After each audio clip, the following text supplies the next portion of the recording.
ფერების ეს დღესასწაული ქართველმა და უკრაინელმა გოგო ბიჭებმა თბილისის ეთნოგრაფიულ მუზეუმში მოაწყვეს. ჩვენი დროის მშვიდობის მყოფელები ამ სახელწოდებით ჩატარდა ღონისძიება, რომელიც საქართველოს დამოუკიდებლობის დღეს მიეძღვნა. ვფიქრე, რომ ძალიან სახალისო დღე იქნებოდა და კარგ გამოცდილებას მივიღებდი. თან აქამდე უკრაინელ ბავშვებთან ერთად შეხება არ მქონია საერთოდ და რავი, ვფიქრობ მართლა ძალიან სახალისო და საინტერესო დღე იყო და ძალიან გავერთე. თან ახალი მეგობარი შევიძინე. Я Дана из Украины, и мы с Анастасией нарисовали этот рисунок. მე ვარ დანა, უკრაინიდან. მე და ანასტასიამ დავხატეთ საქართველოს დროშები და ეს 26 მაისს მივუძღვენით. აქ ძალიან ლამაზი ატმოსფეროა და ძალიან მომწონს. Здесь так атмосферно, классно.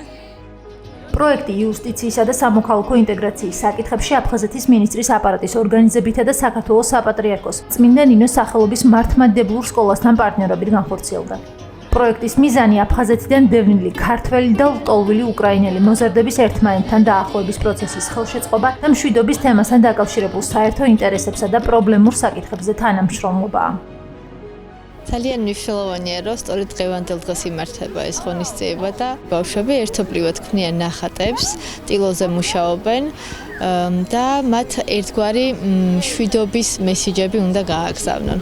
მგონია, რომ მათი დამეგობრება სწორედ შეუწყობს ხელს ჩვენ ქვეყანაში მშვიდობის მშენებლობას და სწორედ ესეთი მოზარდების და ახალგაზრდების ჩართულობა მსგავს პროექტებში არის ძალიან მნიშვნელოვანი მშვიდობის მშენებლობის პროცესში. ეს უკვე მეორე ეტაპია აი ამ თანამშრომლობის, ძალიან საინტერესო პროექტები გამოვიდა.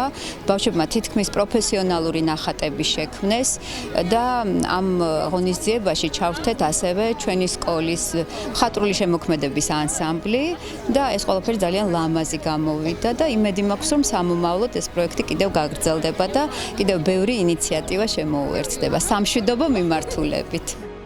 წმინდა ნინოს სახელობის მართლმადიდებლური სკოლისა და მიხეილ გრუშევსკის სახელობის თბილისის 51 საჯარო სკოლის მოსწავლეებმა ერთობლივად იმუშავეს და 26 მაისისადმი მიძღვნულ თემატიკაზე საინტერესო მხატვრული ტილოები შექმნეს.